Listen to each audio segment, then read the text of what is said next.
Meet farmer Jaspin Hibajini. He owns 40 cattle in the Monzi district of Zambia. And here's Herminia Minya, tending her crops on Santiago, the largest of 10 islands that make up Cape Verde. Out on Lake Volta in Ghana, Robert Verduga is checking the nets on his fish farm. 3 people in 3 kinds of agriculture in 3 countries, yet with a remarkably similar story to tell. We went to the veterinary assistant. And when we talked to him, that time I want to sell my animals. He gives me a permit. The wall has really helped, because it's allowed me to plant the produce over and under the rocks. The resources in the water had completely diminished, so it's been a great help. We were taught how to look after the nets, and the women are involved in processing the fish. All 3 say they are now better off than before. All 3 have acquired new skills or work practices. And all 3 say they feel confident about their future. And they are not alone. Livestock farmers in Zambia and 4 neighboring southern African nations can now look forward to the better health of their herds. On Cape Verde, off the coast of West Africa, improved irrigation has made life richer and more productive for hundreds of farmers, many of them women. And in Ghana, more than 54,000 people have found jobs in the country's rural districts as the government tries to improve the lives of millions of its citizens. Life for the farming or rural communities in all these countries has always been challenging. The environment, traditional yet wasteful farming practices, a lack of education and a lack of investment has often held back the tremendous potential of Africa's rural districts. Now, in many cases, that potential is being unlocked. Take Agnes Acheampang in Ghana's southern Afram Plains. She is not a farmer, but works with the agricultural sector, and in particular, palm oil producers. Palm oil soap is her business, and detergents, and washing up liquids, and the list goes on. I'm now sponsoring 2 of my grandchildren at the Presbyterian University with the profits of my soap business. This year I want to expand. I have the land and I want to make it into a factory business. Hers is just one of 24,000 profitable companies in rural Ghana that have been created in recent years with the help of a wide-ranging international program, largely managed by the African Development Bank. Training centers have been financed to help budding entrepreneurs like Agnes learn not just about how to manufacture what they are selling, but also good business management.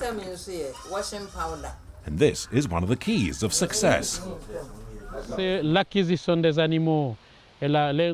purchase of animals and the development of irrigated plots of land, a line of credit was made available at a rate of 5%,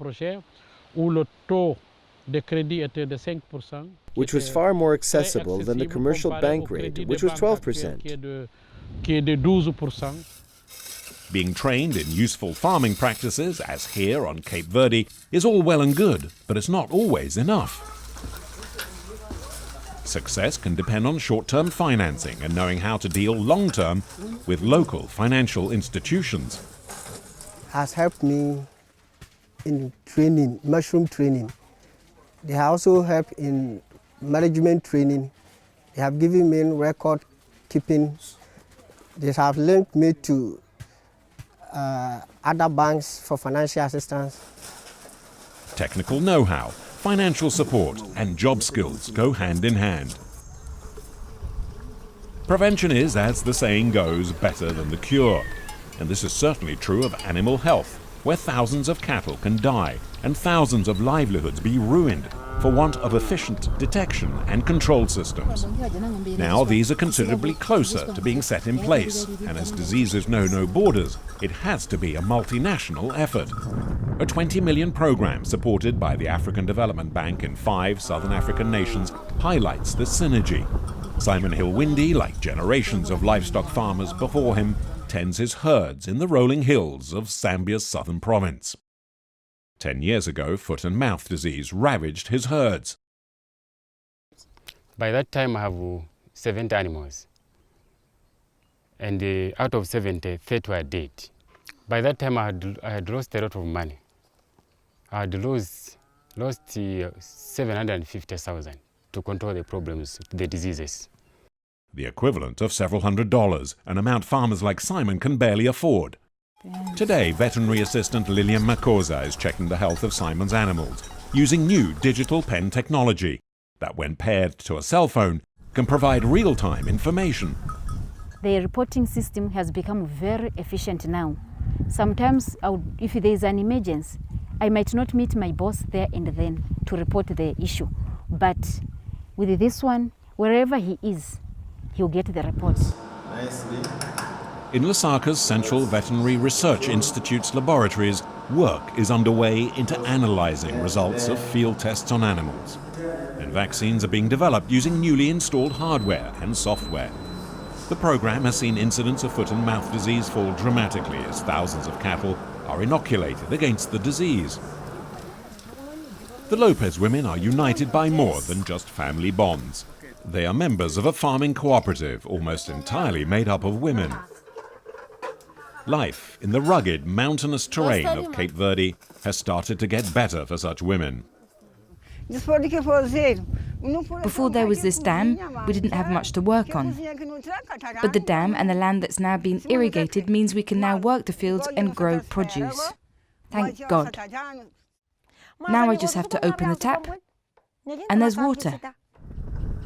For centuries, the windswept Atlantic islands were barely arable. The monsoon's plentiful rainwaters would just wash away as no effective system was in place to retain it for the dry season. But now, due in large measure to a multi-million-dollar project, a solution has been found. Dams and reservoirs have been constructed on the main island of Santiago. Land that was previously unproductive or had been eroded by poor farming practices has found new life through a series of raised earthworks and stone walls. 90 square kilometers of new arable land has been created, and new market crops introduced, and training programs established. Here again, the Lopez family has benefited. It's thanks to the training we received as part of the project that we learnt how to farm and work more efficiently. If we'd received that sort of training before, we'd have had a better life, because we used to work hard but got little in return. And return on investment has been positive.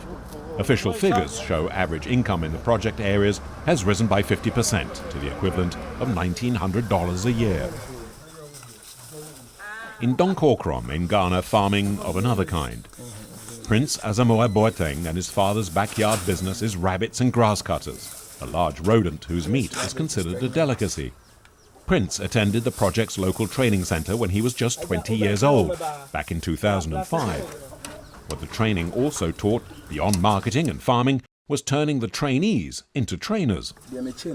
I was recently selected as the best grass cutter and rabbit farmer in the district. I've become popular. People come to learn about grass cutter farming. Further down the food chain, cassava is a staple on many African plates. The root vegetable is also at the heart of Nana Ansah's Akua's cassava processing group. Here, the trickle-down impact of the assistance program is clearly illustrated. Nana's new processing machines have allowed her to up production, as well as taking on new staff. In fact, her machines were made just a few kilometers away at Samuel Gaikpa's tool shop. And Samuel refined his technical and management skills at a technical facility, supported by the African Development Bank. His agro-processing machines sell for between $1,000 and $1,700 each, depending on size and type. I started small, and now I have opened a big shop, but I still want to expand. It's too congested. I need to buy land and relocate. From Zambia's cattle processing plants, where good quality and safe beef can now be exported, to Ghana's lakes, once fished out but now producing thousands of fish, to Cape Verde's new pastures, where rural emigration has been reduced. 3 ongoing programs that have benefited will continue to benefit those who need help the most, and who are taught not just how to help themselves, but how to help others too. These projects are not charities. Often money is loaned and has to be repaid, albeit at favourable rates. But they are an example of the sort of foundations needed to build and expand Africa's future agricultural and rural development.